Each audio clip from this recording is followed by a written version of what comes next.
आदाब। हमारे उस एपिसोड को देखकर जिसमें हमने लखनऊ के और नॉर्थ इंडिया के कुछ पुराने अखबारों का तज़किरा किया था, बहुत से हमको कमेंट्स मिले हैं। लेकिन इस सिलसिले में जयपुर के कपिल तिवारी साहब और देहरादून के कौल साहब ने कुछ और भी चीज़ें याद दिलाई हैं। वो ये कि जब इलाहाबाद के पायनियर का तज़किरा हुआ तो क्यों नहीं इलाहाबाद के एक और अखबार लीडर का जिक्र हुआ। लेकिन आप दोनों ने ही कहा है कि उसमें जवाहरलाल नेहरू जो थे उस अखबार में ज़्यादा पेश रहते थे। लीडर अखबार ये सही है कि 1909 में इलाहाबाद से शुरू किया गया था और इस अखबार के रूहरवां थे पंडित मदन मोहन मालवीय और इसके एडिटर थे चिंतामणि साहब। जवाहरलाल नेहरू से ज़्यादा लीडर से ताल्लुक़ था पंडित मोतीलाल नेहरू का। लीडर अखबार का ताल्लुक़ पंडित मोतीलाल नेहरू से ज़्यादा था बजाय जवाहरलाल नेहरू से, क्योंकि पंडित मोतीलाल नेहरू जो थे वो लीडर अखबार के चेयरमैन थे बोर्ड ऑफ डायरेक्टर्स के। इसी सिलसिले में उनका उस अखबार से बहुत जुड़ाव भी था। चिंतामणि साहब जो उसके एडिटर थे वो इंतहाई बेबाक किस्म के एडिटर थे, और जबकि मोतीलाल नेहरू जो थे ज़रा वो रिफॉर्मिस्ट किस्म के कांग्रेस लीडर थे। लिहाजा किसी बात को लेकर आज़ादी का जो फ्रीडम के लिए जो एटीट्यूड या अप्रोच था उसको लेकर कुछ चिंतामणि साहब से और मोतीलाल नेहरू साहब से कुछ अनबन हो गई और मोतीलाल नेहरू ने उससे इस्तीफ़ा दे दिया। फिर क्या था, चिंतामणि उस अखबार के सर्वा हो गए, फिर वो लेजिस्लेटिव असेंबली उत्तर प्रदेश के मेंबर भी हुए और लीडर ऑफ ऑपोजिशन भी हुए, वगैरह वगैरह हुए। चिंतामणि जो थे वो आंध्र प्रदेश के रहने वाले थे और लीडर को ज्वाइन करने से पहले वो वाइजैक में एक छोटा अखबार था, वाइजैक स्पेक्टेकुलर। वाइजैक वही जगह है जिसको अब विशाखापट्टनम कहा जाता है आंध्र प्रदेश में। बाद में इन्होंने इसी अखबार का नाम बदल के इसको इंडियन हेरल्ड कर दिया था और जवाहरलाल नेहरू ने जो था वो नेशनल हेरल्ड की बुनियाद डाली 1938 में लखनऊ में। क्या अजब इत्तेफाक था कि जो नेशनलिस्ट न्यूज़पेपर्स थे उस ज़माने के, इलाहाबाद का लीडर, पायनियर और लखनऊ का नेशनल हेरल्ड, इसमें से दो अखबारों के एडिटर आंध्र प्रदेश से ही आए थे।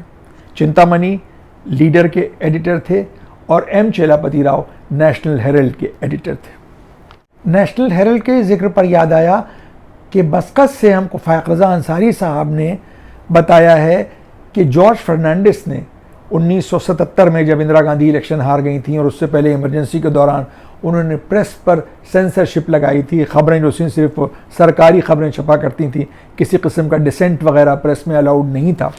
तो जब जॉर्ज फर्नांडिस जेल से आज़ाद हुए तो उन्होंने कहा कि नेशनल हेरल्ड को अपना मास्ट वही रखना चाहिए जो इंदिरा गांधी ने अपने वालिद को इनिशियली सजेस्ट किया था, इन्हें freedom is in peril, defend it with all your might.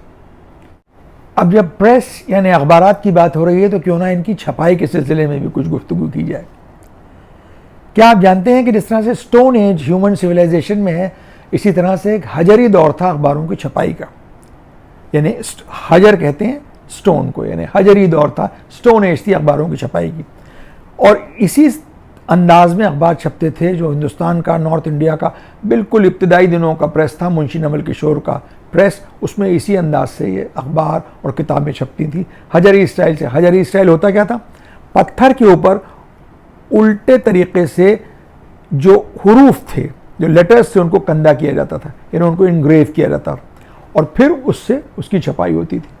इस तरह से जो पुराने ज़माने की आप देखेंगे किताबें तो उसको देखकर मालूम होगा कि बहुत मोटे मोटे उसके हुरूफ होते हैं वगैरह, और काफ़ी फासला भी होता है उनके बीच में, उतना फाइन नहीं होता।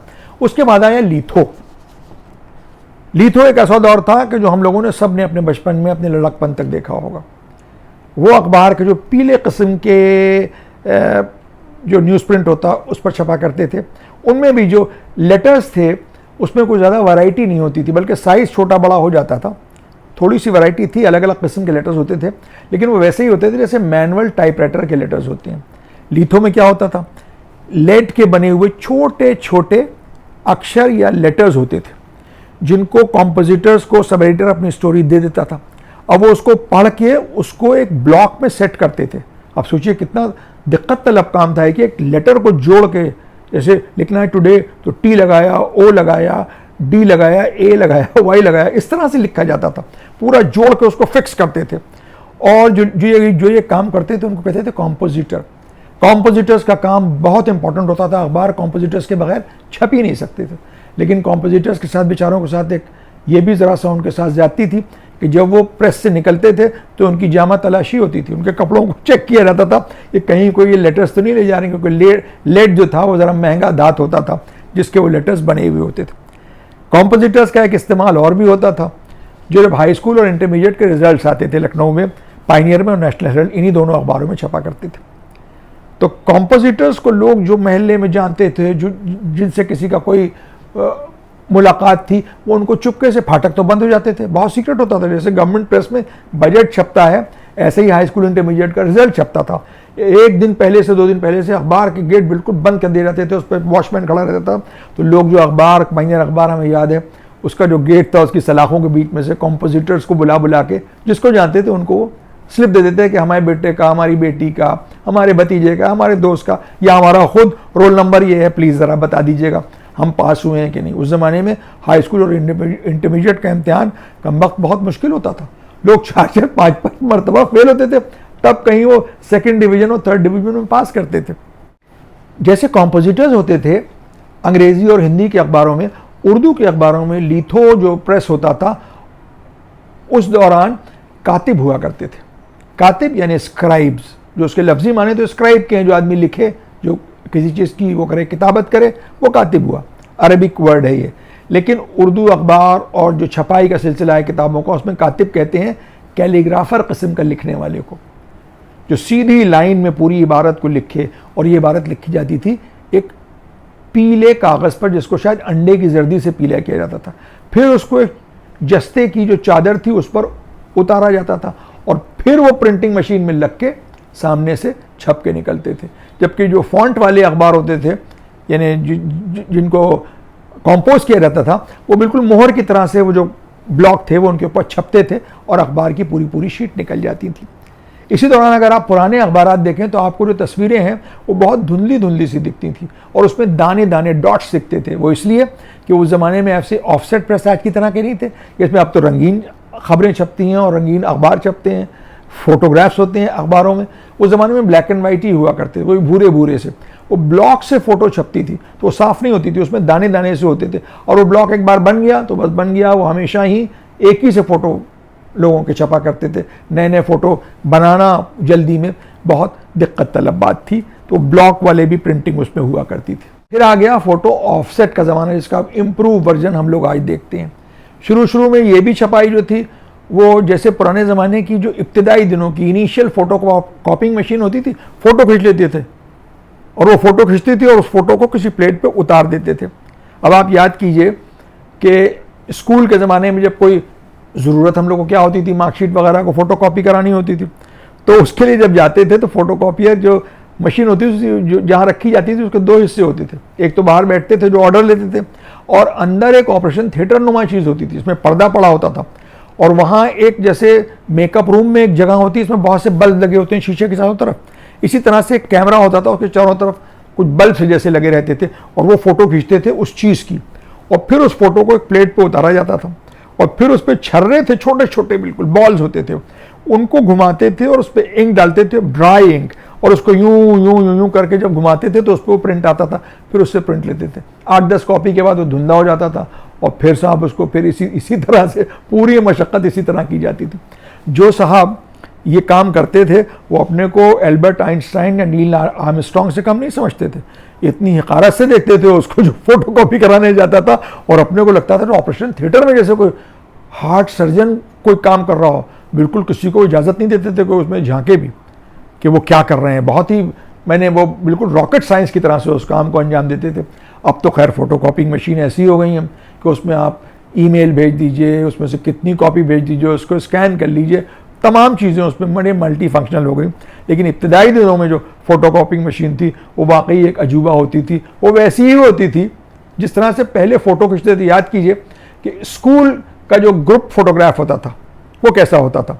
वो यूँ होता था कि एक साहब आते थे, वो एक कैमरा होता था जिसमें कुछ वो एक अजीब सा एक भोपू सा सामने निकला रहता था, एक स्टैंड पर, जैसे स्टैंड होता है लकड़ी का, उस पर 3 पहियों पर उसको खड़ा करते थे, 3 पायों पर, और फिर एक बुर्का सा होता था, उसके अंदर वो जाते थे और एक हाथ ग्लव्स पहन के लाते थे, और उसकी जो फोकस जो उसका वो था लेंस था, उसमें से एक शीशा हटाते थे, और जब वो हटाते थे तो ऊपर एक लैंप लगा होता था, फक से रोशनी आती थी उसमें, और फिर उसमें से फ़ोटो आ जाता था। ये फ़ोटो एक दिन में नहीं मिल जाता था आजकल की तरह, इसमें बहुत दिन लगते थे, उसका पूरा प्रोसेस होता था तब वो मिलता था। फिर इसको थोड़ा सा इम्प्रूव हुआ, ये कैमरा ज़रा पीछे चला गया। फिर आया ब्लैक एंड वाइट का कैमरा, याशिका वगैरह बड़े मशहूर कैमरा हुआ करते थे, वो फोटोग्राफर्स के पास होता था, लेकिन उसमें भी दिक्कत ये थी कि उसमें रील होती थी, रोल जिसको कहते थे, और उसमें 36 फ़ोटो हैं या 42 फ़ोटो हैं, जब तक रोल ख़त्म नहीं होगा आपको आपका फ़ोटो नहीं मिलेगा। अब हम लोग जाते थे इलेक्ट्रिक स्टूडियो या और जो स्टूडियो थे हम लोगों के घर के करीब, अब स्कूल के आई कार्ड के लिए फ़ोटो चाहिए, तो अब उनसे कहते थे साहब दे दीजिए, वो कहते थे अभी 4 जो उसके जगहें हैं वो रह गई हैं उस रील की, अब जब तक वो फ़ोटो नहीं खिंचेगी आपको फ़ोटो मिलेगी नहीं। फिर जब मिल गई तो हम लोग जाके खड़े होते थे, अब वो काली सफ़ेद फ़ोटो होती थी ब्लैक एंड वाइट, तो उसमें वो हमारी शक्ल देख के भवें वगैरह उससे ब्रश से काले रंग से ठीक करते थे, कभी चेहरा ठीक कर देते थे, कभी कुछ, और वो एक कुछ तानचीनी के बड़े बड़े प्याले होते थे, उसमें वो फ़ोटो और लैंप्स और जो नेगेटिव्स वगैरह थे उनको भिगोया जाता था, कुछ प्रोसेस था उसका बहुत लंबा। उस ज़माने में फिर नेगेटिव भी देते थे फोटोग्राफर्स रेफरेंस के लिए, कि नेगेटिव को ले जाइए फ़ोटो के साथ, जब कभी आगे ज़रूरत हो तो उसकी कॉपी बुलवा लीजिएगा। नेगेटिव कैसा होता है आज के लोगों को तो मालूम ही नहीं होगा नेगेटिव होता कैसा। नेगेटिव ऐसा होता है कि अगर आप उसको रोशनी में देखेंगे, जैसे फिल्म की रील होती है, फिल्म अब तो उस तरह की सिनेमा हॉल में भी फिल्म नहीं दिखाई जाती कि इसमें रील्स हो, बहुत टेक्नोलॉजी जो है बहुत एडवांस हो गई है, अब तो डिजिटल हो गया है सब। तो उस रील को अगर आप सामने से देखें धूप में तो उसमें आपको तस्वीरें दिखाई देती हैं, लेकिन उन तस्वीरों की एक अजीब बात थी कि अगर किसी की फ़ोटो है तो उसमें उसके बाल तो सफ़ेद होते थे, बिल्कुल सन सफ़ेद, और चेहरा और जिस्म काला होता था। इसीलिए हम लोगों के करीब एक साहब रहा करते थे, वो बहुत बेचारे स्याफाम थे, बहुत काले थे, और बाल उनके बिल्कुल सन सफ़ेद थे, तो हम लोगों ने उनका नाम ही रख दिया था मिस्टर नेगेटिव। अखबारों के जिक्र के साथ साथ हमें याद आया लखनऊ का एक बहुत चलता हुआ मुहावरा, 2 पैसे का अखबार। 2 पैसे का अखबार किसी अखबार का नाम नहीं है, बल्कि ये ऐसे इंसान को कहते हैं जिसका पेट ज़रा हल्का होता है, जो पेट का हल्का होता है, जिसके पेट में बात रुकती नहीं है, और अगर उनसे आपने कह दिया तो समझिए पूरी दुनिया को आपने खबर कर दी, अखबार की तरह उस खबर को वो आम कर देते हैं। और ऐसे लोगों को, और ख़ुसूसन अगर आपने उनसे कह दिया कि किसी से कहना नहीं, तब तो वो शाना हिला हिला के सबको बताएंगे। इसीलिए ऐसे लोगों के लिए लोगों को आगाह किया जाता है कि इनसे ये बात ना बताना, ये तो 2 पैसे का अखबार है। आप हजरात ने अक्सर गौर किया होगा कि बड़े शहरों में एक जेल डिपो होता है।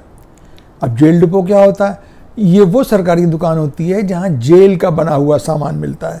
अब जेल कोई मैन्युफैक्चरिंग यूनिट या फैक्ट्री तो होती नहीं है, तो ये सामान आता कहाँ से है?